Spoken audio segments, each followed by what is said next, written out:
Atenção! Vai começar agora uma teleaula de ensaios de materiais do curso profissionalizante. Este módulo tem um total de 25 aulas. Hoje você vai assistir a teleaula número 15. Bons estudos!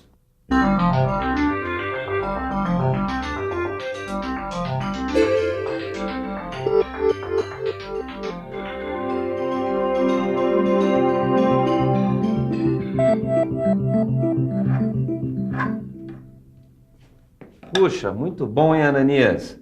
Com certeza com essa engrenagem aí vai ser diferente. Do jeito que você faz aí com todo cuidado, essa não quebra nunca, não vai ser como a outra, né? É isso aí, Wilson. Olha, as peças devem suportar sempre um esforço menor do que o máximo que o material pode aguentar. Ou seja, menor do que o seu limite elástico. Inclusive lá na fábrica onde eu trabalho, o pessoal especifica esses produtos para eles suportarem esforços menores do que esse limite. E é por isso que eles fazem ensaios com os materiais, controlam todo o processo de produção e tomam todos os cuidados para o produto não ter nenhum defeito. E apesar de todos esses cuidados, depois de um tempo em uso normal, de repente a peça pifa, falha sem mais nem menos. É verdade. Na teleaula de hoje, você vai ver que esta falha é típica de um fenômeno chamado fadiga. Vai aprender também como determinar a resistência à fadiga e o que pode ser feito para reduzir este problema. Se você também quer saber por que esta engrenagem vai durar mais do que a outra que pifou, não saia daí. A nossa teleaula está começando. Oi, já aconteceu das peças do seu carro quebrarem todas de uma só vez? Não, isso nunca aconteceu. Não, nunca aconteceu. Todas ao mesmo tempo, não. Oi, por favor, você saberia me dizer por que as peças de um carro não quebram todas de uma só vez? É que cada peça é diferente uma das outras e devido ao tempo de desgaste da peça, o tempo de vida útil é diferente de cada uma da peça. Obrigada. Para definir a duração da vida útil da peça é que existe um ensaio de resistência à fadiga. E este ensaio também serve para definir as aplicações de materiais para cada uma das peças. Caio, é melhor fazer ensaio com a própria peça, feita em condições normais de produção. Qualquer peça, Silvão.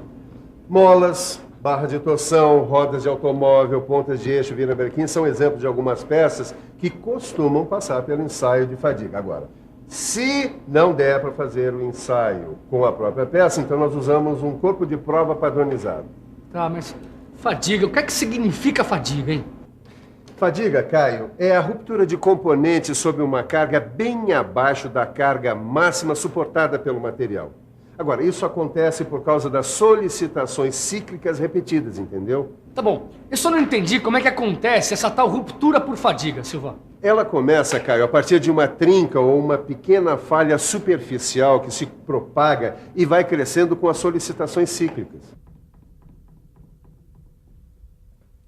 Mas, Ananias, o que é uma solicitação cíclica?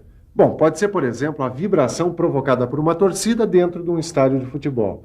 Eu sei. Isso me lembra uma trinca que se formou debaixo de uma arquibancada no estádio que eu costumava ir. E olha, essa trinca foi crescendo, ao ponto que tiveram que interditar o estádio para reformas. E ainda bem que fizeram isso. Senão a arquibancada não ia aguentar o esforço provocado pela torcida e ia acabar quebrando, assim, no meio de um jogo, de repente. Como acontece nos casos de fadiga de material. Poxa, que perigo, não?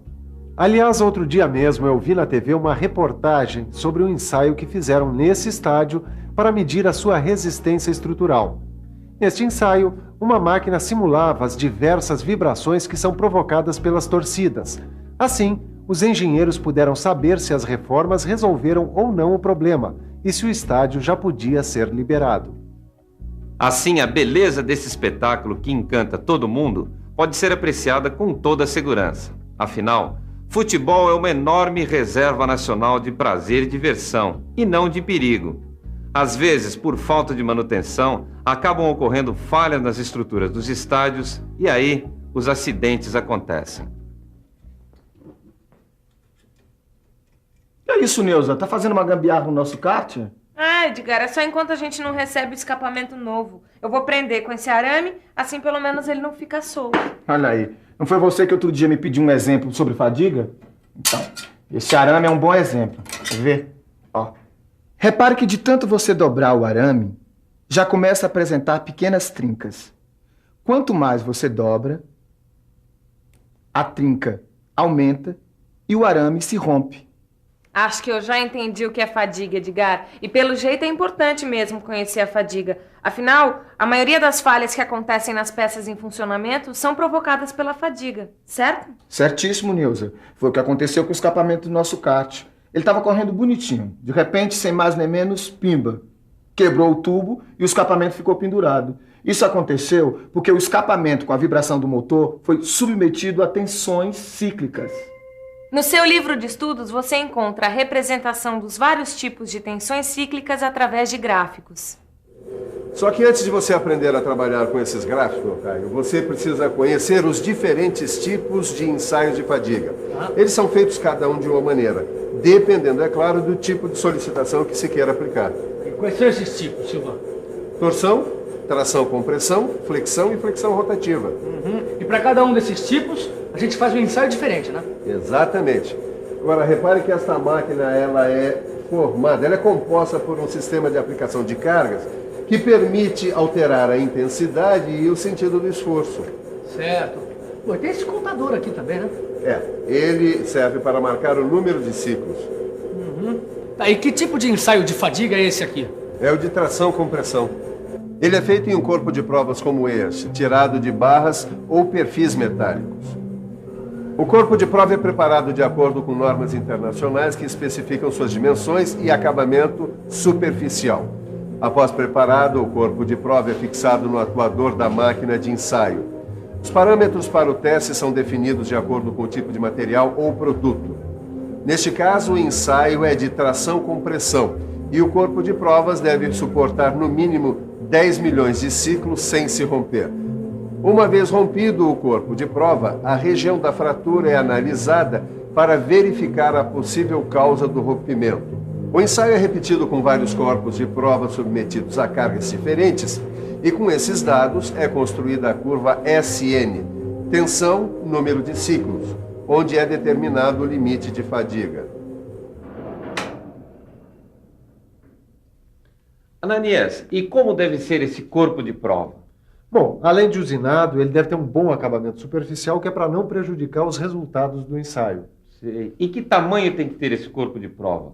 Bom, a forma e as dimensões do corpo de prova são definidas pelo próprio fabricante da máquina que vai fazer o ensaio, ou por normas internacionais. Aí estão as formas mais comuns de corpos de prova usados nos ensaios de fadiga. Sabe que com uma mesma tensão dá para conseguir resultados de ensaio diversos? Por isso, eles devem ser tratados estatisticamente. Em geral, o ensaio é feito com cerca de 10 corpos de prova para cada nível de tensão. E para cada nível de tensão, o pessoal usa pelo menos uns 10 corpos de prova? É muita coisa, né, Edgar? Assim os resultados dos ensaios ficam mais confiáveis para construir a curva SN. Que isso, Edgar? A gente nem terminou de prender o escapamento ainda, você já vem falar em curva. Curva de gráfico, sócia. O que eu estou falando é que, em geral, os resultados dos ensaios de fadiga são apresentados numa curva tensão número de ciclos. Que é essa curva do Senna, né? Que curva do Senna, Nilza? Curva SN. Quer ver como ela funciona? Este eixo marca os valores de tensão e este outro, os números de ciclos correspondentes. Imagine que para uma determinada solicitação de flexão, S1, o corpo de prova se rompe em um certo número de ciclos, N1. E assim por diante, construindo uma curva de tensão em função do número de ciclos. Pela curva dá para ver que à medida em que a tensão vai sendo diminuída, o corpo de provas vai resistindo a um número de ciclos cada vez maior. Mas repare que a partir de um certo momento, mesmo continuando a diminuir a tensão, o número de ciclos necessários para o rompimento do corpo de prova vira quase que infinito. A gente chama de limite de fadiga ou resistência à fadiga, essa tensão que quase não provoca mais a fratura por fadiga. Muito boa essa curva SN, Edgar. Já tô até pensando em batizar a curva lá do cartódromo de curva do Senna. Assim a gente homenageia ao mesmo tempo essa curva do ensaio de fadiga e o nosso maior piloto, o Ayrton Senna.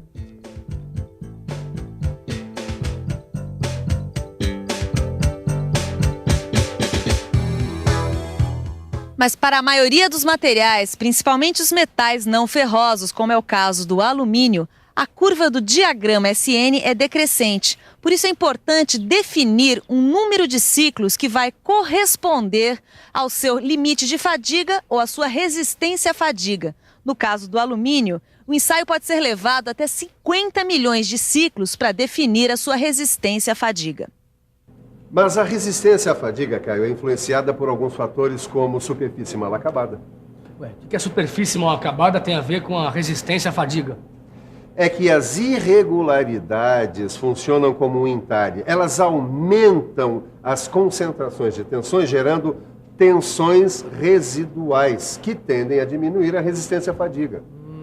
Bom, então os defeitos superficiais também diminuem a resistência à fadiga. Diminuem, sim. E também alguns tratamentos superficiais, como a cromação e a aniquilação. Ué, pelo jeito, qualquer coisa diminui a resistência à fadiga. Também não é assim, né, Caio? Os tratamentos superficiais endurecedores podem aumentar a resistência à fadiga, fora que um tratamento térmico adequado também surte o mesmo efeito. Agora, a forma, sim, Caio, é um fator crítico, uma vez que a resistência à fadiga é muito afetada pelas descontinuidades nas peças.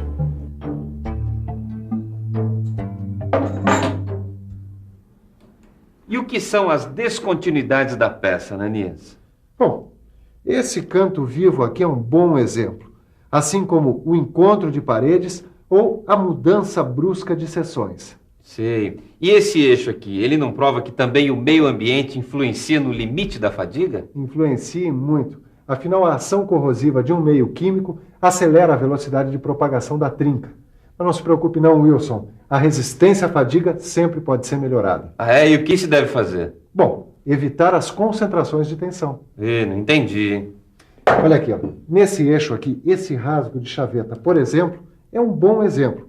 Como ele concentra tensões, ele diminui a resistência à fadiga. Certo. É por isso que os projetos devem prever tensões contrárias favoráveis, ou seja, opostas às tensões principais aplicadas. E como se faz isso? Através de processos mecânicos e térmicos ou similares. Alguns motores já usam esse tipo de compensação. Quais, Ed? Motores a diesel, por exemplo. É importante que você saiba que os materiais devem ser escolhidos pelos ciclos de tensões. Isso quer dizer que para as aplicações com baixas tensões cíclicas, onde a deformação pode ser controlada com facilidade, a preferência deve ser dada às ligas de alta ductibilidade. E para as aplicações com altas tensões cíclicas, com deformações cíclicas predominantemente elásticas, a prioridade deve ser dada às ligas com maior resistência mecânica. Agora se liga, que é hora da revisão. E atenção, se liga aí que é hora da revisão. Na teleaula de hoje, você conheceu o ensaio de fadiga. Aprendeu como determinar a resistência à fadiga. E ainda viu alguns fatores de influência da resistência à fadiga. Se você quiser evitar problemas desagradáveis causados pela fadiga, pratique os exercícios que estão lá no seu livro de estudos. Mas não demora muito não, porque na próxima teleaula tem mais ensaios de materiais. Tchau. Até!